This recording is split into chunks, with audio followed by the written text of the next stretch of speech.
ये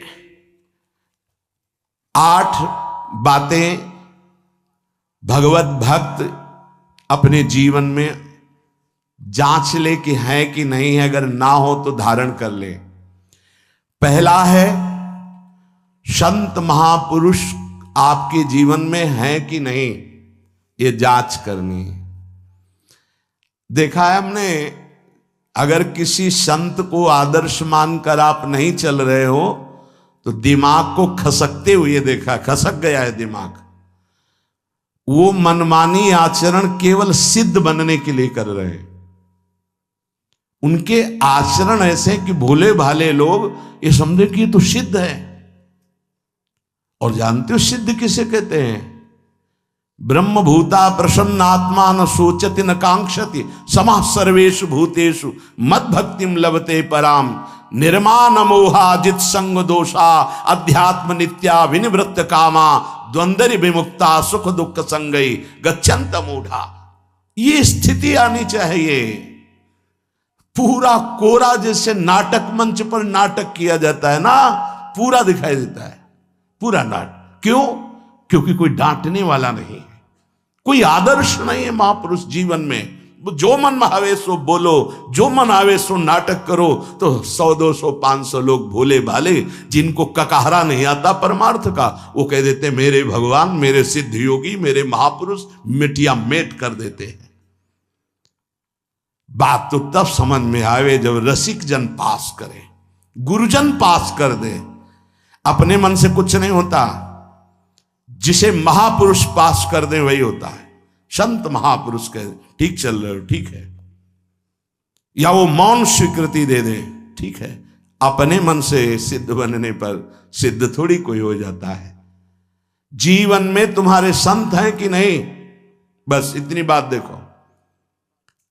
प्रगट में जिनके जीवन में संत हैं और वो स्वीकार करते हैं उनका अनुशासन, उन्हीं का जीवन प्रकाशित होता है, पक्का समझ लेना। दूसरा, भागवतिक मार्ग में चलने वाले उपासक को सांसारिक पुरुषों की मित्रता करके उनकी संगोष्ठी में नहीं बैठना चाहिए। इस बात को बहुत अच्छे से समझ लो। सांसारिक पुरुषों की जो वृत्तियां होती हैं उनमें बड़ा आकर्षण होता है भोगों का, प्रपंच का। जो साधक भ्रमणशील हैं, अगर वो गृहस्थों के यहां जाकर उनकी सैयाओं पर सोते हैं तो उनकी दुर्दशा क्या होती है चित्त की, वो खुद अनुभव करके देख ले। आज तो शास्त्रीय पद्धति को समझा ही नहीं जा रहा। जब बड़े बड़े सुभट गंगा किनारे त्याग वैराग्य ज्ञान के मिले ना, तो आगे का रास्ता खुलता चला गया। सांसारिक पुरुषों के समुदाय में बैठना था। वो तुम्हें भगवान कहेंगे, ईश्वर कहेंगे, अवतार कहेंगे, उनको कुछ ज्ञान नहीं। आप मान बैठेंगे अपने को भगवान, अपने को ईश्वर, अपने को अवतार मानिए, तो आप जो अवतार है ना, ईश्वर है ना, भगवान है, उनसे विमुख हो जाएंगे। यहां जो भी अवतरित हुए हैं भगवत पार्षद, वो सदैव दैन्य ही रहे हैं। आप देख लीजिए, उच्च कोटि के महापुरुष चाहे जितनी ऊंचाई पर चढ़े हों, सदैव भगवान की ही स्थापना की है। भगवान के नाम की, रूप की, लीला की, धाम की, भगवत महिमा की स्थापना की है, अपनी नहीं, अपने पार्थिव शरीर की नहीं। ध्यान रखना, जितने महापुरुष प्रकट हुए भगवान की स्थापना की। अगर हम संसारिक पुरुषों का संग करेंगे तो कई तरह से हानि हो जाएगी। सत्संग हो रहा है, बस इतने जो चाहो बैठ जाओ। हमारा पर्सनल एकांतिक केवल गुरुदेव से संबंध है और उनके द्वारा बताई हुई उपासना में हमारा समय व्यतीत होना चाहिए। कोई हमारा मित्र नहीं होना चाहिए, अलग से संगोष्ठी नहीं होनी चाहिए विषयी पुरुष की, सांसारिक पुरुष की। तीसरा, किसी भी अपनी निंदा करने वाले के प्रति कभी भी बुरा व्यवहार बर्ताव नहीं करवाना चाहिए, क्योंकि भगवान प्रेरित करते हैं निंदा करा करके महान बनाने के लिए। ये शब्द याद कर लो। जब तुम्हारी निंदा होने लगे, प्रतिकूलता होने लगे, विपत्ति आने लगे, संकट सताने लगे, तो जान लेना कि तुम्हारी अध्यात्म की भूमिका उठने वाली है, पक्का। ये अध्यात्म की भूमिका उठना बहुत कठिन होता है। अध्यात्म का प्रवचन कर लेना बहुत सरल होता है, नहीं? हाँ, चमड़ी को चिकनी करके और अध्यात्म का प्रवचन करने में कोई कठिनता नहीं, लेकिन चमड़ी और दमड़ी का राग मिटा दे, फिर अध्यात्म की तरफ चले, ये किसी फक्कड़ महात्मा का कृपा पात्र ही होगा जो फकीर होगा, जिसने विश्व की समस्त भोग वासनाओं को रौंद करके अपने स्वरूप में स्थित हो गया। ऐसे महात्मा के संग के बिना अध्यात्म का रंग नहीं चढ़ सकता, और देखने को मिल रहा है। जब तक हमें अध्यात्म का परिचय नहीं है, तब तक कहीं भी हम राजी हो जाते हैं। अरे राजी होने को तो टाकीज के सामने देखो जाके, हजारों की भीड़ लगती, लाइन में खड़े होते हैं, पैसा देते हैं, और क्या देखने जाते हैं? झूठा तमाशा। उनको आप क्या कहोगे? ज्ञानी कहोगे? सत्संगी कहोगे? भीड़ का इकट्ठा हो जाना कोई अध्यात्म का चमत्कार नहीं होता। तो अध्यात्म का चमत्कार तो अंतर की वृत्ति का परिवर्तन हो जाना होता है। नहीं तो अगर एक नृत्य करने लगे ना, तो हजारों उसको देखने खड़े हो जाते हैं। फिर 14 संगीत बज रहे हैं, फिर इसके बाद अगर हजारों ये बैठे मनोरंजन कर रहे हैं, तो इनका कोई महत्व तो नहीं। अगर एक महात्मा कह देता है कि तुम वास्तविक भगवत मार्ग के पथिक हो, तो धन्य हो गया जीवन। और 1 करोड़ लोग कह दें कि परमार्थ का पथिक है, तो मान्यता नहीं मानी जाएगी। ये अध्यात्म है, अध्यात्म। इसीलिए कह रहे हैं कि सांसारिक पुरुषों की संगोष्ठी में रति न करे। तीसरी, अपनी जब कोई निंदा करे तो उसका भला जरूर मना देना, बुरा मत मना देना, नहीं तो अध्यात्म छूट जाएगा। अपने पास सामर्थ्य होने पर नीचापमानम सुधा, वो नीच है, हम उस पर शासन कर सकते हैं, पर उसके द्वारा किए हुए अपमान को सह गए और अंदर से मनाया, भगवान तुम्हें सुखी रखे, स्वस्थ रहो, और कभी भी हम आपका विरोध नहीं करेंगे। जब अवसर मिले तब फिर हमारी निंदा करना, भगवान तुम्हें स्वस्थ रखे, तुम्हारा कभी अमंगल न हो। ध्यान रखना, अध्यात्म। चौथा, अपने मुख से कभी किसी की निंदा ना करना। निंदा व्यक्तिगत नाम लेकर के की जाती है, सिद्धांत सार्वभौम वर्णन होता है। जैसे यहां हम कह रहे हैं, वो निंदा सिद्धांत के विपरीत आचरण में जो चलते हैं उनकी है। कौन है? नाम नहीं है, रूप नहीं है। सिद्धांत में चलना एक ये मार्ग, सिद्धांत से बिलक चलना ये पाखंड है। पाखंड और दंभ की निंदा होती, और सत्य की कोई निंदा करे तो वो प्रकाशित होता है। सत्य निंदा से ढकता नहीं। जैसे कोहरा थोड़ी देर के लिए सूर्य को ढकने का नाटक कर सकता है, लेकिन सूर्य जब प्रकाशित होगा तो कोहरे की धज्जियां उड़ जाएंगी। 5वां, मान लेने की इच्छा का त्याग करके अपने समीप जो भी आवे, छोटा बड़ा सबको प्यार और मान देना। ये 8 अच्छे उपासक में सब लक्षण पाए जाते हैं।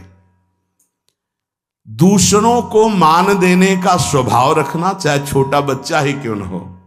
ये नहीं कि धनी मानी बड़ा आकर के धन राशि दे रहा है तो उसका सम्मान हो रहा है, और एक छोटा प्रणाम कर रहा है उसकी तरफ देखा भी नहीं जा रहा। नहीं, बच्चे से लेकर कोई भी सबको एक ही प्यार की दृष्टि से देखना, भगवत भाव से देखना, अपने को मान रहित और दूसरों को मान देने का स्वभाव बना देना। 6वां, अपनी इंद्रियों को सदाचार परायण रखना। इंद्रियां ये सदैव व्यभिचार की तरफ भागती हैं। नेत्र व्यभिचार दोष, बार बार दूसरों के प्रति देखना आकर्षणकारी, कैसा भी दोष अंदर का भाव हो, नेत्र दोष।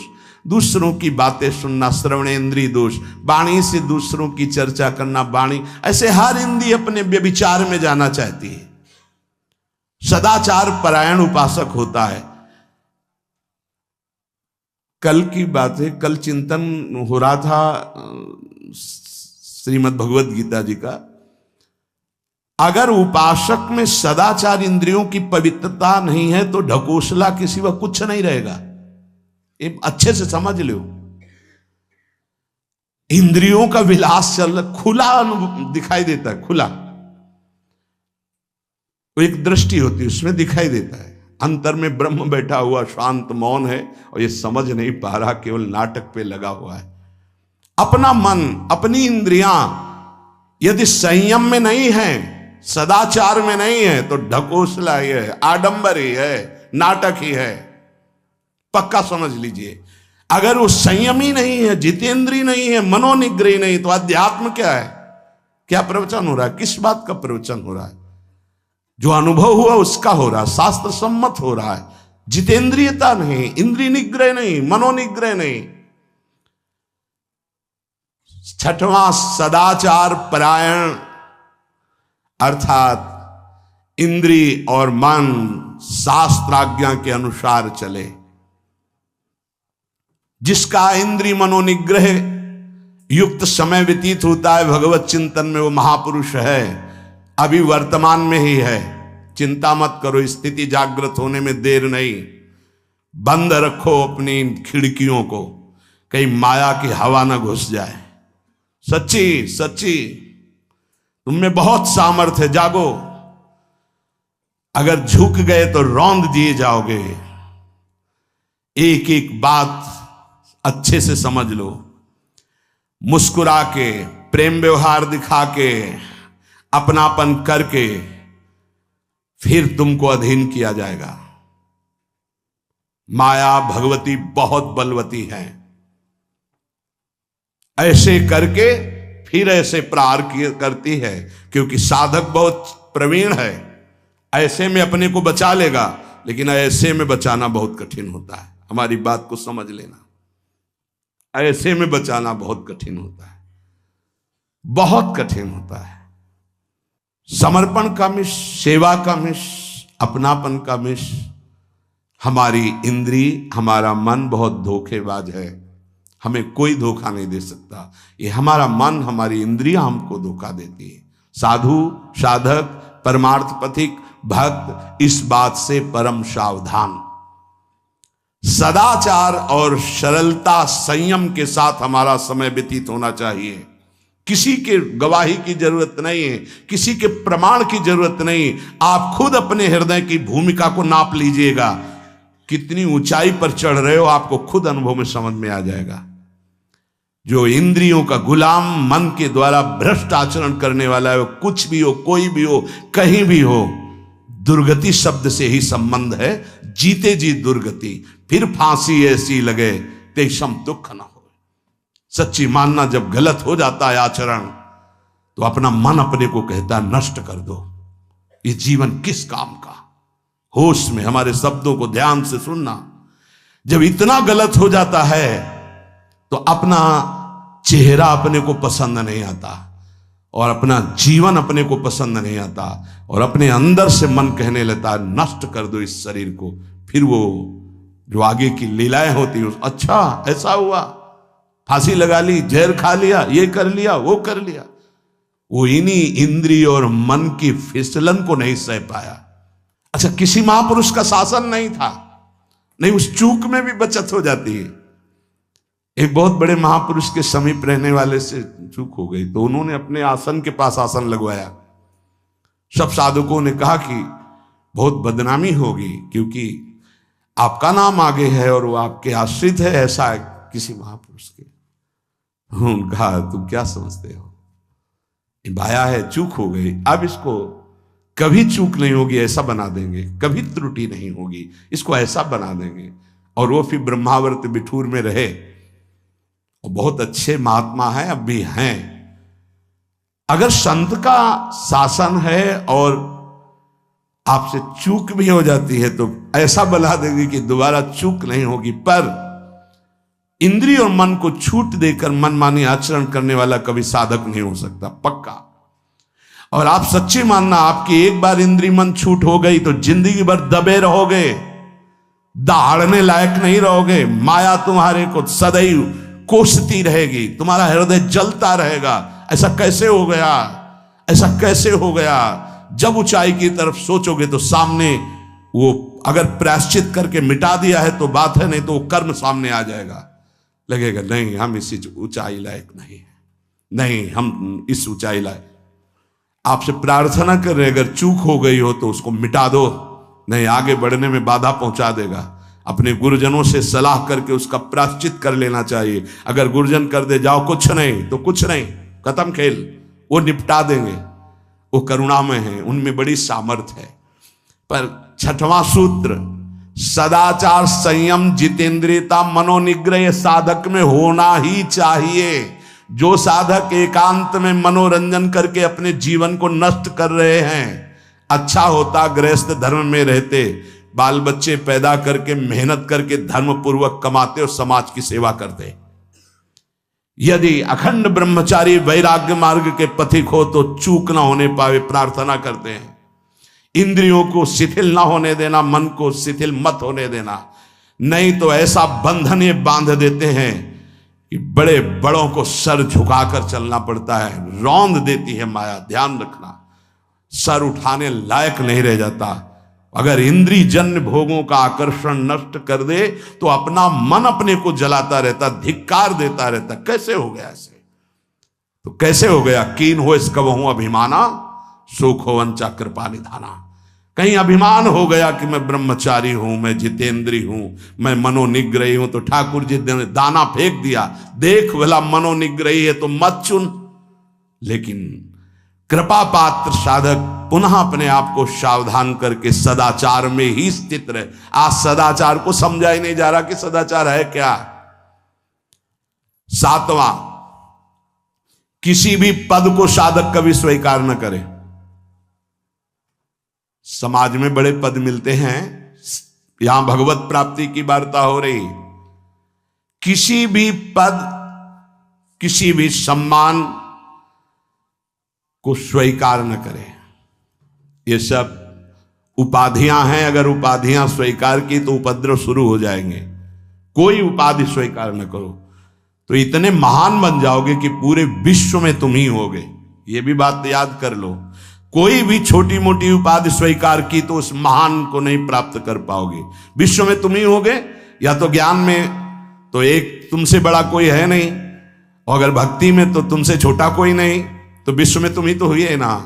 सब बड़े और आप छोटे, विश्व में आप त्रणादपि सुनीचेन, और ज्ञान तो हम ब्रह्मास्मि, सबको समेट लिया अपने में, एक के सिवा दूसरा कोई नहीं।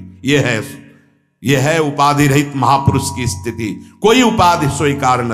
अनंत ब्रह्मांडों का महारत्न इंद्र नीलमणि, जहां जहां भक्त मेरा चरण रखे वहां वहां रखूं हाथ, पीछे पीछे मैं फिरूं कभी न छाड़ूं साथ। इससे बड़ा कोई पद होगा?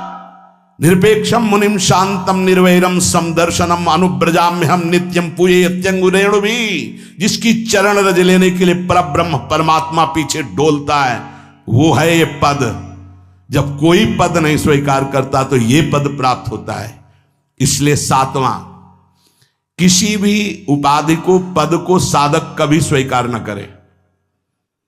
आप यहां के अमुक बन करके अमुक नहीं, सेवाएं सब हैं पर सेवक हूं, कोई पद नहीं। देख लो बड़े बड़े महापुरुषों को। पूज्यपाद उड़िया बाबा जी ने जब देखा तो दंड का विसर्जन कर दिया कि पद की तरफ एक घसीट रहा है। गंगा जी में महाप्रभु चैतन्य देव ने गंगा जी में जो हमारे परम पद के बीच में आएगा वो सबका प्रवाहित कर देना ही उचित है। बहुत समझना, पूरे जीवन भर याद रखना, यह अध्यात्म है। अध्यात्म कभी कोई भी उपाधि स्वीकार ना करे। वो बहुत जल्दी उपाधियां सामने लिख दी जाती है, तभी कोई वो स्थिति ही नहीं आती। उपाधि, हमारे ब्रजमंडल में एक से एक महापुरुष हुए हैं। बाबा प्राण धन रहे हैं, कितने संत महापुरुष, और उनको यहां प्यार से ब्रजवासी जन मेरो बाबा प्रिया प्रीतम के लाडले। कोई उपाधि नहीं, कोई पदवी नहीं, कोई प्रतिष्ठा नहीं। और आठवां, ये आखिरी, किसी भी परिस्थिति में अपने आराध्य देव का चिंतन ना छूटने पावे, पूर्णता। ये तभी हो सकता है जिसके जीवन में ये तीन बातें हैं। आखिरी वाली बात, किसी भी परिस्थिति में अपने लक्ष्य का चिंतन न छूटने पावे, ये तीन बातें जिसके जीवन में हैं तो ये आखिरी बात पूर्ण होगी। आखिरी और पहली दो बहुत जोर की बात थी। पहली थी किसी संत महापुरुष का शासन, और पूर्णता आई किसी भी परिस्थिति में अपने लक्ष्य का चिंतन न छूटना। बीच में अपने आप सब आ जाएगा। तीन बातें, पहली व्यवहार शुद्धि, दूसरी नियम निष्ठा, और तीसरी प्रतिज्ञा पालन। तुम चाहे जिस संप्रदाय के हो, जिस वर्ण के हो, चाहे जिस आश्रम के हो, और चाहे जो हो, यदि तुम परमार्थ के पथिक हो, ये तीन बातें नहीं है तो तुम्हारा पतन हो चुका है। पतन हो जाएगा नहीं, नाप लो, तुम्हारा पतन हो चुका है। पहला, व्यवहार शुद्धि। आपका जीवन किस मार्ग का पथिक है? बोले गृहस्थ। आप अपनी मर्यादा में, आपकी जो मर्यादा है प्रवृत्ति मार्ग की, उसी के अनुसार एक सीमा में रहकर आपका इंद्रियजन्य व्यवहार। दूसरा, आप कौन? विरक्त मार्ग के पथिक। अब निवृत्त मार्ग के पथिक के बहुत से रास्ते हैं, संन्यास, योग मार्ग, अमुक अमुक अमुक अमुक, लेकिन हर निवृत्ति मार्ग का एक ही उपदेश है, उसका व्यवहार शुद्ध होना, इंद्रिय संयम, मनोनिग्रह। अगर वैरागी होकर इंद्रिय संयम नहीं है, मनोनिग्रह नहीं, तो उसका व्यवहार अशुद्ध है। इसी में सब आ जाएगा, सब कुछ, सारा व्यवहार आ जाएगा। गृहस्थ होकर यदि उस सीमा के अंतर्गत नहीं, बाहर भ्रष्ट है, तो साधक ही नहीं। विरक्त होकर यदि उसका व्यवहार शुद्ध नहीं, देखो चूक हो जाना अलग बात होती, हो गई गलती, सुधार कर लो, पूरे जीवन में पुनरावृत्ति ना हो।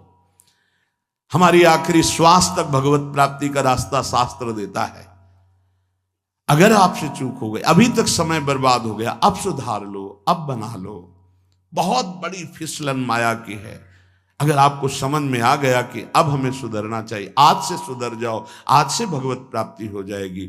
बड़ा अनुभव हो जाएगा आपको कि पीछे मैं ऐसा, अब आगे चल करके ऐसा भगवत कृपा से हो गया। व्यवहार शुद्धि। व्यवहार शुद्धि, एकांत शुद्ध। एकांत बहुत पवित्र होना चाहिए। व्यवहार प्रगट में जब समाज में होगे तो है ही। ये बात बार बार हम इसलिए बोल रहे हैं कि परमार्थ का पथिक बाहरी व्यवहार की शुद्धि तो दिखा देता है, लेकिन आंतरिक बहुत अशुद्ध आचरण होते हैं। इसीलिए अध्यात्म की उन्नति नहीं होती। आपका शरीर पवित्र, आपके विचार पवित्र, आपका मन पवित्र, तब आप परम पवित्र भगवान से अपनापन कर पाएंगे। ध्यान रखना, आपका शरीर अपवित्र, आपके विचार अपवित्र, आपका मन अपवित्र, आप ऐसे ही भगवत प्राप्ति कर लेंगे। जहां मन आया वहां खा लिया, जो मन आया वो देख लिया, जो मन आया वो छू ले, ऐसे भगवत प्राप्ति हो पाएगी। ये जो हमारा मन भजन में लेकर, होटलों में खाओगे, भजन में मन लगेगा, अशुद्ध आहार करोगे, मनमानी व्यभिचार प्रवृत्तियों का दर्शन, संभाषण और क्रिया करोगे, और तुम्हारा मन सच्चिदानंद प्रभु में लग जाएगा। तमाशा समझा है, तमाशा समझ लिया अध्यात्म में मन को लगाना। आहार शुद्ध नहीं, विचार शुद्ध नहीं, आचरण शुद्ध नहीं, चार लोग बैठे हैं उसी में अपनी इंद्रियों को बार बार तुम आकर्षण, शरीर आकर्षण की तरफ ले जा रहे, दिखाई नहीं दे रहा है क्या स्थिति तुम्हारी? बात करेंगे, ब्रह्म ज्ञान के नीचे बात ही नहीं। अरे कुछ नहीं है। संयम से चलो, सदाचार से चलो, पवित्रता से चलो, तो कोई संशय ही नहीं रह जाएगा। पर संयम, सदाचार, पवित्रता, ये सब केवल ग्रंथों में लिख रहे हैं, पर अपने तो सौभाग्यशाली है ना, चल सकते हैं। अपने को अवसर मिला है। जो नहीं चल पा रहे हैं वो कम से कम सुन तो रहे हैं, चलने की तैयारी कर रहे हैं। लेकिन आप लोग तो चलने की तैयारी नहीं, चल चुके हैं। आप अपने को बचा लीजिए, आप अपने को संभाल लीजिए। पूज्य बाबा कह रहे हैं व्यवहार शुद्धि, नियम निष्ठा, प्रतिज्ञा पालन नहीं। तो वो पतित हो चुका है, पतित हो जाएगा नहीं, पतित हो चुका है। दूसरा है नियम निष्ठा, जो तुम्हें गुरु ने दी है या स्वयं धारण की है, दोनों बातें होती। जब कितना, कौन कौन सी दिनचर्या के नियम, कितना पाठ, क्या सेवा, इनका नियम होता है। हमारा नियम है इतने बजे उठ जाना, हमारा नियम है ये पाठ करना, हमारा नियम है ये करना। उन नियमों को कोई देखे ना देखे, हमें प्राणपण से पालन करना है। अपनी दिनचर्या में इतना पावर है कि जहर भी समन हो जाएगा। मीरा जी का समन हो गया ना, तो आप कहोगे वो तो मीरा जी थी, तो मीरा जी में क्या था? मेरे तो गिरधर गोपाल दूसरों कोई, लाओ तुम भी मीरा जी बन जाओगे। मेरे तो गिरधर गोपाल दूसरों न कोई, तो जहर जिससे प्रकट हुआ है, जहर भी तो उसी से प्रकट हुआ है ना, परमात्मा तत्व से ही, तो औषधि भी उसी से है। धन्वंतरी जी ने शोध करके कहा, अच्युत गोविंद हरि इन नामों को जो निरंतर जपता है कोई प्रभाव नहीं डाल सकता, विरोधी भाव कोई प्रभाव नहीं डाल सकता। समस्त औषधियों की परम औषधि भगवन नाम। मीरा जी की जिभ्या पे नाम, हृदय पे नाम, प्रहलाद जी की जिभ्या पे नाम, हृदय पे नाम। का बड़े बड़े सर्पों से डसवाया, विष पिलवाया प्रहलाद जी को। क्या तुम इसी महामहिम मार्ग के पथिक बने हो, जिसमें प्रहलाद जी चले, जिसमें देवर्षि नारद जी हैं, जिसमें बड़े बड़े महापुरुष हैं, उसी मार्ग के पथिक हो। हम में कमी ये हो गई कि हम वैसे नहीं चल रहे जैसे चलना चाहिए। नियम पर बहुत ध्यान दीजिए। अगर नियम है 1:45 बजे उठने का, स्नान का, तो 1:45 बजे ही उठना चाहिए, 2 नहीं बजना चाहिए। ये नियम में बहुत बड़ी ताकत होती कि आपके नेत्र फट से खुलेंगे, घड़ी में तो 1:45 ही होगा। अपने तो 1:45 तो स्नान करने के लिए निकल जाते। नियम निष्ठा, जप का, पाठ का, श्री जी की सेवा का, ये सब नियम, खान पान, ये सब नियम के, हमारा नियम है हम इतना पाएंगे बस। हमारा नियम हम ये नहीं पाते हैं। हमारा नियम है हम इतना सोते, इतना जगते। इस वजह साधक का नियम, नियम निष्ठा और प्रतिज्ञा पालन, इसमें चूक नहीं होनी चाहिए। इसमें चूक हो जाती है, इसलिए सुकृत नष्ट हो जाते हैं। जैसे कहा गया, आज के बाद हम ये नहीं करेंगे, कुछ न कुछ साक्षी किया जाता है। मैं गुरुदेव को साक्षी, मैं आराध्य देव को साक्षी, या मैं इस समय को साक्षी करके कहता हूं, या देवता साक्षी हैं। जैसे भीष्म जी ने कहा, समस्त दिशाएं और लोकपाल समस्त देवता साक्षी हैं। मैं आज नियम लेता हूं, आज जीवन अखंड ब्रह्मचारी रहूंगा। ऐसे कुछ प्रतिज्ञाएं होती हैं जिनको कसम कहते हैं। ये आजकल के लोग सुबह कसम खाए, शाम के तोड़ दिए, या मंगल को खाए, बृहस्पति को तोड़ दिए। इनकी बड़ी दुर्दशा है, सुकृत नष्ट हो जाते हैं। अपने लोगों से एक बड़ी गलती हो जाती। सहसा कोई प्रतिज्ञा करो मत। हम प्रयास कर रहे हैं, छोड़ देंगे। हम प्रयास करते हैं, ऐसा नहीं करेंगे। हम प्रयास करते हैं, ऐसा। प्रतिज्ञा अगर ले लो तो ये ध्यान रखो कि आपके पुण्य नष्ट हो जाएंगे यदि प्रतिज्ञा आपने तोड़ दी। कसम, प्रतिज्ञा, ये सब एक ही बात कही जाती है। तृण छू के शपथ पूर्वक मैं कहता हूं कि आज के बाद ऐसा कभी नहीं, या सामने किसी भगवान मंदिर में आज के बाद में ऐसा, या गुरुदेव, अब तो देर नहीं लगता, कसम खा लेते हैं, तोड़ लेते हैं। हमारी प्रार्थना है मत खाना कभी कसम, कसम नहीं खानी चाहिए, प्रार्थना है। आपसे कोई कहता है कसम खाइए, छोड़ दीजिए, नहीं कसम नहीं खाऊंगा, पर प्रयास करूंगा आज के बाद बिल्कुल नहीं ऐसा हो, पूरा प्रयास करूंगा। प्रयास सफल होगा फिर हम आपसे कसम खा लेंगे। अभी हमें कुछ महीने के लिए छूट दीजिए, मैं बिल्कुल नहीं करूंगा, पर कसम नहीं खाऊंगा, प्रयास कर रहा हूं। कसम ऐसे मत खाओ, प्रतिज्ञा ऐसे मत लो। यदि प्रतिज्ञा ले ली तो चाहे प्राण निकल जाए, अब नहीं, ये ध्यान कर लीजिए। अगर 3 बातें साधक में हैं तो परिपक्व अवस्था आने में देर नहीं लगेगी, आठों लक्षण आ जाएंगे। पहला, व्यवहार पवित्र शुद्ध। दूसरा, जितने नियम लिए हैं निष्ठापूर्वक निर्वाह।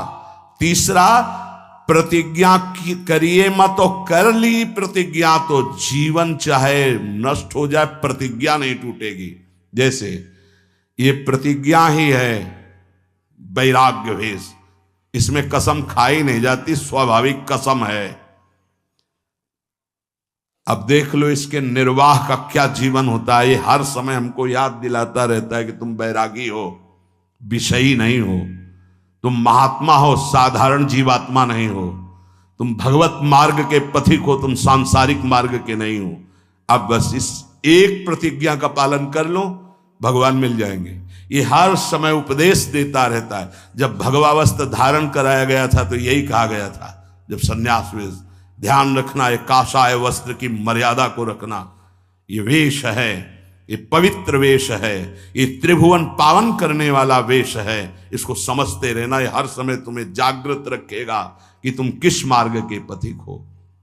तो आज के सत्संग का जो सार सूत्र, संत महापुरुषों का आश्रय, उनका शासन स्वीकार करना, सांसारिक पुरुषों से मित्रता न करना, ना सांसारिक चर्चा संगोष्ठी करना, किसी जो हमारी निंदा कर रहा है किसी भी तरह से उसको कष्ट देने की भावना ना बनना,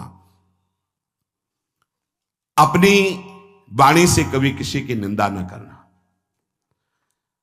छोटे से बच्चे को भी मान देने का स्वभाव रखना, किसी से सम्मान प्राप्ति की इच्छा न रखना, सदाचार सरलता के साथ तुम्हारा संयम जितेंद्रियता पूर्वक समय व्यतीत होना चाहिए। प्रतिष्ठा किसी भी तरह की पद उपाधि साधक जीवन में स्वीकार न करे। आखिर निरंतर अपने लक्ष्य का चिंतन करे। इसकी पूर्ति के लिए व्यवहार शुद्धि, नियम निष्ठा और प्रतिज्ञा पालन जीवन भर तीनों।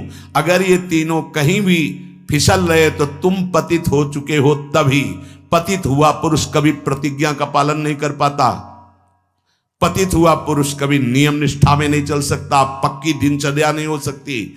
उसकी व्यवहार शुद्धि कैसे कही जाए जब पतित हो गए। देखो, और पतित को भी पावन करने का रास्ता है भगवान की शरण।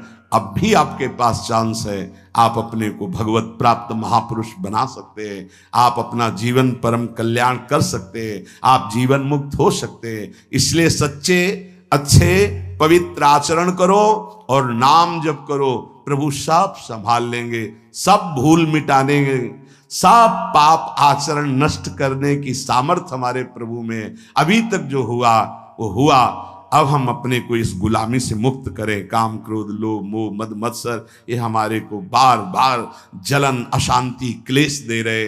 अब हरि शरणम परमानंद का मार्ग हम स्वीकार करें।